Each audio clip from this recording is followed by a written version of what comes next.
Good morning, class 9 students. Today I will teach you chapter নব নব সৃষ্টি। আজ আমি পড়াবো সৈয়দ মুস্তফা আলীর লেখা নব নব সৃষ্টি প্রবন্ধটি। এটি একটি প্রবন্ধ। তাহলে এই প্রবন্ধটি চতুরঙ্গ গ্রন্থ থেকে সংকলিত।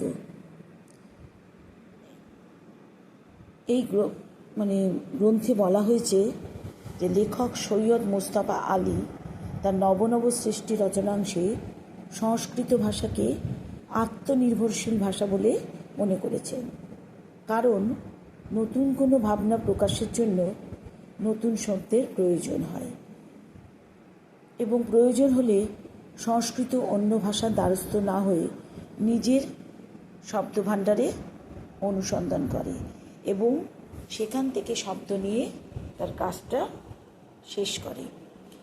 অন্যদিকে বর্তমান যুগে ইংরেজি ও বাংলা ভাষাকে সৈয়দ মুস্তফা আলী স্বয়ংসম্য ভাষা বলে গণ্য করেননি, কারণ এই ভাষাগুলিতে স্বদেশী ও বিদেশি বহু ভাষা মিশিয়ে আছে ইংরেজি ও বাংলা ভাষাতে, এবং সেই বিদেশি ভাষাগুলিকে ত্যাগ করা খুবই মুশকিল। হিন্দি সাহিত্য তার শব্দভাণ্ডার থেকে আরবি, ফার্সি ও ইংরেজিকে ত্যাগ করতে বদ্ধপরিকর। সেই বর্জন প্রচেষ্টার ফল হয়তো লেখক দেখে যেতে পারবেন না, কিন্তু তার নতুন পাঠকেরা অবশ্যই দেখতে পাবেন বলে লেখক মনে করেন।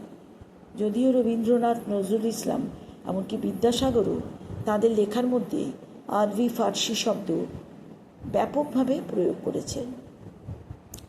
নিষ্ঠাবান ব্রাহ্মণ পণ্ডিত হরপ্রসাদ শাস্ত্রী মহাশয়ও আরবি, ফার্সি শব্দ বর্জন করা আহাম্মকি বলে মনে করতেন। আর রচনার ভাষা মূলত নির্ভর করে তার বিষয়বস্তুর উপর। বিষয়বস্তু যেমন হবে তার ভাষায়ও সেই অনুযায়ী, অর্থাৎ ভাষার যেরকম হবে সেই অনুযায়ী তার বিষয়বস্তুও হবে। তাছাড়া যে ভাষার অনুশীলন যেমন হবে সেই ভাষা থেকে শব্দগ্রহণও সেই মতো হবে।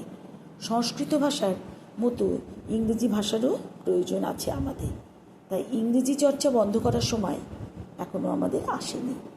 তবে আরবি ও ফার্সি ভাষা থেকে নতুন করে আর শব্দ বাংলাতে প্রবেশ করবে না। পশ্চিমবঙ্গ ও পূর্ববঙ্গ থেকে আরবি ও ফার্সি ভাষা তাই বিলুপ্তির পথে, অর্থাৎ চলে যাবার পথে। শুধুমাত্র যে শব্দগুলি বাংলাতে ঢুকে আছে সেইগুলি বেশি দিন চলতে থাকবে বলে লেখকের ধারণা। বাঙালি সর্বশ্রেষ্ঠ সাহিত্য সৃষ্টি তার পদাবলী কীর্তন। এই সাহিত্যের দেহ ও প্রাণ দুই খাঁটি বাঙালি। সবশেষে লেখক সৈয়দ মুস্তফা আলী বাঙালি চরিত্রের বিদ্রোহী সত্তাকে প্রকাশ করেছেন। কি রাজনীতি, কি ধর্ম, কি সাহিত্য, সমস্ত ক্ষেত্রে ভালো কিছুকে গ্রহণ করতে গিয়ে যেখানেই বাধা পেয়েছেন লেখক, সেখানেই তিনি বিদ্রোহ ঘোষণা করেছেন। এই বিদ্রোহ বাঙালি হিন্দুর মধ্যেই শুধু সীমাবদ্ধ ছিল না, বাঙালি মুসলমানরাও এই বিদ্রোহ কাজে তৎপর ছিল। অর্থাৎ যেখানেই বাঙালিরা কি রাজনীতি, কি ধর্ম, কি সাহিত্য বাধা পেয়েছে সেখানেই বিদ্রোহ ঘোষণা করেছে। বাঙালিরা শুধু করেনি, বাঙালি মুসলমানরা এই বিদ্রোহ ঘোষণা করেছে। লেখক বলেছেন, ধর্ম বদলালে জাতির চরিত্র বদলায় না। অর্থাৎ আমি যদি ধর্ম বদলাই তবে আমার জাতি কখনোই বদলাবে না। Thank you.